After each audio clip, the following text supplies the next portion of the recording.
Joining me today is the guitarist Manny Manos, who's playing and the creative input to help bring the live sound and musical energy behind Jay Klein's music to life. Manny, welcome to the show. Thank you for having me. All right, so can you tell us a little bit about your musical background and how you first connected with music? So I think I was in first grade when my parents enrolled me in like classical piano. And the next year, my mom, she taught French and Spanish at the high school. She worked out a deal with this pretty famous professional pianist, concert pianist, and taught her daughter French in exchange for lessons for me. And so that kind of opened up a lot of it. It was a whole different level from like the first grade little like, yeah, play Mary Had a Little Lamb. I was playing earlier. You talked about the Rondo alla Turca from Mozart. Like that's how that became a thing to where I was studying, much more advanced classical music. I got to play in Carnegie Hall. I think it was in fourth grade. They had a massive piano competition. I was lucky enough to just be brought on for honorable mention. I wasn't competing, but it's one of the craziest things I've ever done in my life. I was a kid, I was nervous, and somehow I managed to play without making a mistake. Went off stage and immediately passed out for the rest of the show Oh, because no. the nerves and anxiety were just so intense that, yeah. Oh, you were only in fourth grade? Yeah, I was in like fourth grade, yeah. Oh, wow. The Trade Center was still standing. I got to go up to the top of it. It was pretty cool, see New York at that time. After that, it was actually the piano lesson teacher's son, who he played multiple instruments. He was a really great pianist, but he also played bass, guitar. He had a trumpet randomly. I think a trombone too. It was crazy. He was a wild man. But he showed me the intro to Chop Suey from System of a Down, and I had just gotten really, really into them. And so that was kind of my first foray into guitar. And it kind of just skyrocketed from there. I got really into Green Day. Learned like Time of Your Life, I think was one of the first songs I learned in full how to sing and play, which really helped because it's kind of contrasting rhythm and melody and all that. So that was kind of the start of this crazy journey. And then from there it was a lot of, what was it, like the early 2000s pop punk and stuff, a lot of rhythm, a lot of rhythm. When did you start playing, like the guitar? I think, okay, so I got the guitar, I think that happened when I was about 11 and a half, somewhere in there. And begged my parents for a guitar the second I got home. I think we went to like Walmart or one of the guitar shops around there, got like this cheap $120 little off-brand electric and little amp set, and that was my guitar for the next like 6 years until I went to Guitar Center and got this, like $200-300 Epiphone, and that was my guitar for pretty much the remainder until I started making some money working on my own and was able to afford buying a nice instrument for myself. Finally got that Les Paul, which we used to record those singles, which sounds great. Oh, So how old were you when you bought the first one that you used to record? well, that came a little later. I think it's probably like 2021 when that happened, maybe 22, somewhere around there. It was expensive, I had to save up for it. So What were you doing at the time for work to save up for it? I think that would have been when I was working at GameStop, maybe. Nice. I was assistant manager there for a couple of years. Retail, man. Oy. I'm glad I'm not in that anymore. This is much more fun. So when did you fully commit to it? Like when was your big moment to realize, hey, I'm serious about this? I kind of always was. I didn't really... Like, the dream was always to be a rock star, right? But, you never really realize that it's like, it can actually be a job. Like, you can actually make money from it. It's pretty crazy once you start playing shows and people enjoy it. And then, you're getting paid at the end of the night. Like, you kind of just... It's a weird thing you don't really think about when you're like the dreams of the rock star playing sold out stadiums and stuff. It's like, oh yeah, but at the end of the day, right? It's just a job. You're doing something you love and getting paid for it. And that's that whole, if you do something you love, you never work a day in your life. And I've had a lot of different jobs and tried a lot of different things. And it's nice to have something actually represent that. It's nice to discover that, because you might get a job. Like, I was lucky enough to get a job in one of my other hobbies for a long time, which was like computers and IT. Kind of was really good at that from just a natural aptitude, and I thought it was going to be that. I thought it would be, hey, you love doing this, why not go get money for it? And it pays well. Oh, it's a great paying industry, but I've quickly discovered not everything that you love you should make a job out of, because then you might grow to hate what you love, and that's a really devastating thing to experience. So, Have you had any moments where you had self doubt or you oh, hated? all the No. time, I still do. Yeah. I mean, I live with it every day. You know, I was diagnosed with depression in high school. I've got ADHD. You know, it's just a whirlwind of crazy up here, and you know, it's constantly just trying to find a balance, trying to use tools that you've learned, and find ways to cope, and not let it control every aspect of your life. You got to live.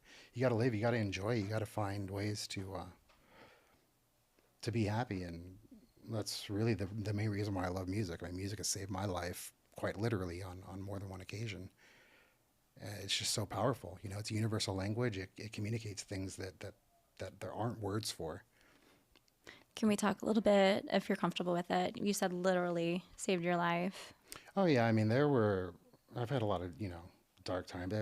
Thankfully, a lot of them were younger when I was in high school. You know, still figuring out who I am, what life holds, and all that, and trying to find your place in it. You know, people can be great, and people can also be really terrible. And you get exposure to that. You make mistakes. You trust people that end up betraying you. You trust people that end up being lifelong friends. You know, it's all everything matters. Everything you do matters. Everything comes together. Every experience shapes who you are. And at the end of the day, if you can take all that and channel it into something, that's one of the best ways to cope and find that balance. And for me, that's what music has done. You know, it's a release. It's so healing. You know, playing terribly, playing great, playing something simple, playing something technical and crazy. I mean, it doesn't matter. At the end of the day, it just the act of doing it, feeling it, listening to it, hearing it, feeling the vibrations, from the amp. It's all of that, man. It just takes it all and just lets it go away. Reminds you that, hey, man, look at this. Like, isn't this worth living for? It's great. It's a great thing to have on your in your tool belt. Yeah. Absolutely. Yeah. Well, when did you first connect with Jay? So we knew each other in high school. We had a lot of the same friends, but we never really hung out. It wasn't until one random night I used to hang out at the gyms over off Blanco and 1604 as a gyms rat. And used to hang out there in the smoking section while they still had it, just all through the night, until like 6 in the morning. I had the group of regulars, the gyms rats, and through their mutual acquaintance, I think it was the drummer of the band Rum that we were in. He was dating one of the girls who used to hang out there a lot. And then one night, I think he brought Jay in. And they had been looking for a guitarist. They needed a rhythm guitarist. And that, especially at the time, that's all I did. I wasn't really doing leads. I'd looked into them, tried to learn them, tried to study like the basics, get some scales, but hadn't really clicked. So I was really, really just a solid rhythm. I could play rhythm to anything, play any rhythm to anything. And then, of course, having that bit of piano, even though I'd kind of fallen off of it and hadn't really done it since I think about sixth, seventh grade. They basically, had a audition, so to speak, or just basically hung out, saw what I could do, tested me out, played the Alla Turca on the piano, and then really quickly picked up, one of the first songs that they had showed me of theirs. And it was immediate. I mean, the chemistry was immediate with all of them, let alone Jay. But Jay was really, I mean, you immediately knew it was something special. Like there was like lightning in a bottle from the start. I've always felt, and I mean, it just amazes me how quickly and how far we've come. It was so immediate. Just yeah, right from the start. It's wild to think how young we were, how much we've done. But yeah. What was your first rehearsal memory? Oh man, there's so many. We used to have, I think every Sunday we would all get together in my house, my family home, squeeze into my little 11 by 11 bedroom packed with equipment. Oh, it was so hot in there. We'd always be sweating, just a bunch of dudes sweating away. And, we'd have like a big buffet dinner, and that became like the staple of our Sundays for most of our, like, I don't know, Romans were together for like a year and a half, 2.5 years. And yeah, there was a lot of good moments like that. But those are some of the main things I remember about the start of it all. We'd have those band practices, and then when we weren't doing the official full band practice, Jay and I would just hang out together with two acoustics, and we would just play. We'd improvise, we'd write, we'd create, we'd practice, the stuff that they had. When did you recognize like his vision, like early on? Like what was the moment for you that you kind of felt like, okay, this isn't just like a band, like we have something here? I mean, it was kind of always, like I said, it was like lightning in a bottle from the start. I knew there was something special, and it's been apparent the entire time. Every time he does anything new, anytime he brings anything new, I'm just like, man, it just keeps getting better. Every single time it keeps getting better, even when he's not even trying, and it's just crazy. It's crazy to be a part of it. It's crazy to witness it. And it's such a joy to be able to add to it in whatever way I can, just to support it, to be a part of it, to get to play along with it, man. I mean, I love playing the songs. I love hearing the songs. I love, yeah, man. Like I said, the feeling that I get, it's pure joy. There's nothing like it in the world. From your perspective, what changes did you see in Jay leading up to this moment? I mean, obviously the physical transformation has been astounding. Like it's crazy to see the changes he's gone through and the dedication. It's inspiring.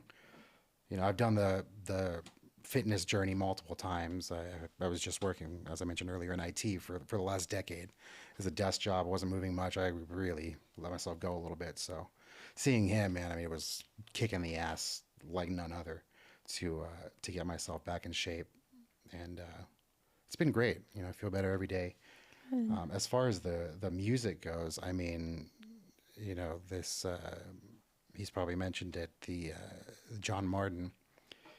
I'll never forget when he showed me his first song. I think the first song he wrote after you know discovering that three chords could make a song was a song called Ride, and I'll never forget the first time he came to me with that because it was just the evolution. It was like he aged 10 years overnight. It was insane to see how it came together and how it just something clicked. A switch flipped, and he just discovered this whole thing that he didn't even know he had. And I've been able to witness it ever since, and every single time, like I said, he comes with something new. It's another hit. It's crazy how much material that is just, in my opinion, pure gold is coming out and has come out. We're sitting on a lot and writing new stuff all the time, and it's just as good, if not better, than all of the stuff that's already there. And it's just it blows my mind every day. Every time I think about it, it's crazy to me how far we've come, how much we've evolved, and how much growing there still is. It's a never-ending process. It's so much fun to What was just the first like core memory that you have from when you guys, like, I guess, started playing rehearsals and even recording in the studio? um I don't know, I mean, one of the oldest ones that always comes back to me because it's one of my favorite moments ever was when we were hanging out at his place one night, just kind of jamming, and we just improved this instrumental that we now have named Epic. But it was crazy. It's one of the things that kind of proved and really demonstrated the chemistry that we had. We never played it before. Literally just improvising as we're going, and we're pausing at the same beats. We're shifting structure at the same time. We're going to this breakdown all at the same time, all with like as if we'd been cued or knew the song, and we had no idea. We were just playing off each other in the moment, and to see it come together like that, and then to be able to jam it still after all these years. It's been like 20 years since that song was written. I mean, it's just that was really wild. That's one of the best memories I have, and it's still such a fun song to play. As far as recording goes, we did a little bit with Rom. We recorded in this dude's living room, and it was pretty cool. We one take Jaked a lot of it, surprising all of ourselves, and we did some pretty crazy things to get that thing working. Um, and we released a little album. It was pretty good. I still have it, still listen to it every now and then. It's very experimental. We were crazy kids back then. But the recent trip to Arlen, man, what an eye opener. It was so cool to get that experience in that professional setting. It's nothing like anything we'd ever done.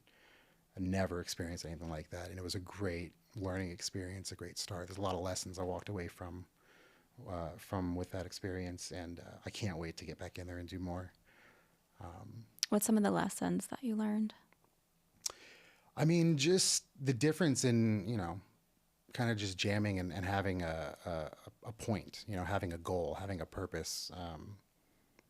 Because yeah, like improving and jamming, that's a lot of fun. It's kind of the recipe for what we do. We iterate, jam, jam, jam, and things just kind of come together. But then when it's time to record, now you've got, okay, now there's a take, right? Now there's a part. Now there's a piece that is going to be this is the song, right? And so it's interesting to see kind of like this the shift in the approach from kind of just jamming, having fun with it or whatever, to really, trying to nail it, one take, let's get going, so you can, you have more time to do more, to perfect, to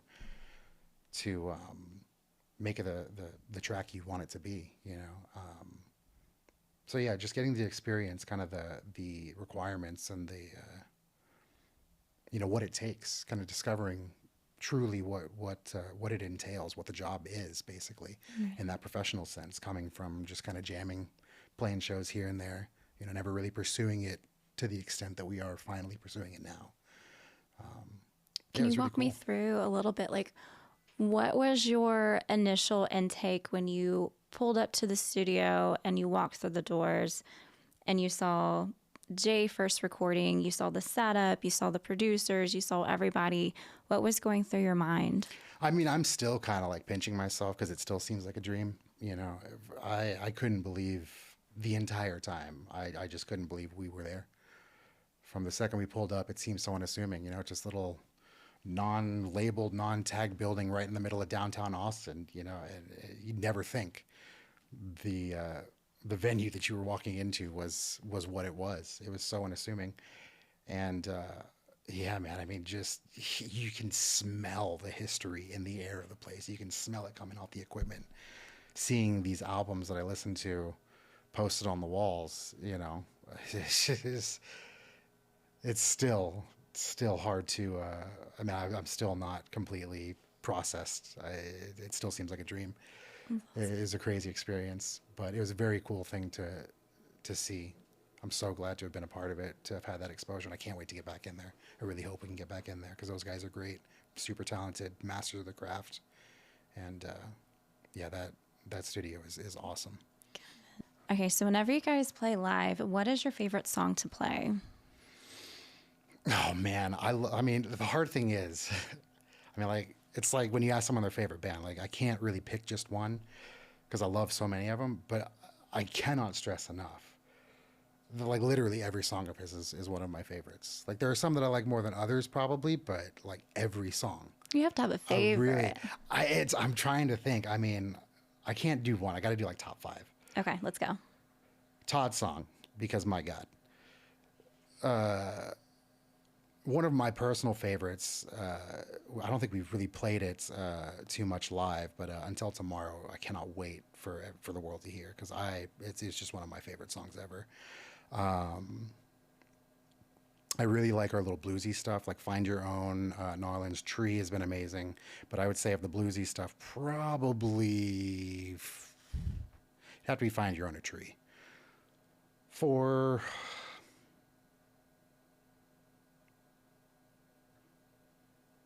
I mean, I don't know. I'm torn between the two singles. I would have to say 4 and 5 is probably Gypsy Woman and Lion's Den, because I mean, I Yeah. love those songs. Lion's Den is such a blast to play, and Gypsy Woman is just, it slaps, man. That song is so good. It's so good. When you first heard the lyrics to the songs, what was going through your mind? Like, were you already figuring out how you're going to play? Oh yeah, that's pretty immediate. I'm usually kind of just, it starts with kind of feeling it out, figuring out what key it's in basically first, figuring out where the notes are. And you just kind of, yeah, just kind of feel it out. See what sounds good, try some things, do a lot of things wrong to know what to do right. And yeah, like I said, we just iterate. We keep playing every time we jam. It might be the same thing, it might be something new, and eventually we get something locked in. And I mean, lyrically, I'm usually pretty focused on what I'm doing and trying to figure that out. So I'm not always paying attention to the lyrics as much at first until I kind of know what I'm doing. And especially once I try and figure out like harmonies and stuff, then it becomes more about the lyrics. And every time I do, I'm always surprised at just how much of a storyteller the man is. He's really really good. Writes some very poignant stuff sometimes. Writes some very very silly stupid stuff sometimes, and it's all genius. Every second of it is just so good. It's so powerful. It has such impact. I mean, it's what makes the track so great. It's a culmination of everything. You know, all of our experiences, our talents, the things we're learning, the things we're interested in, the things we're trying. You know, things that work and don't. You know, all of it equates to this really really great track. At the end of the day, that's just a joy to play. All right, well, Manny, thank you for giving us behind the scenes look at the music journey. Make sure to check out Jay Klein's latest singles, Lion's Den and Gypsy Women, available now on all streaming platforms. Thanks for listening, and we'll see you next time.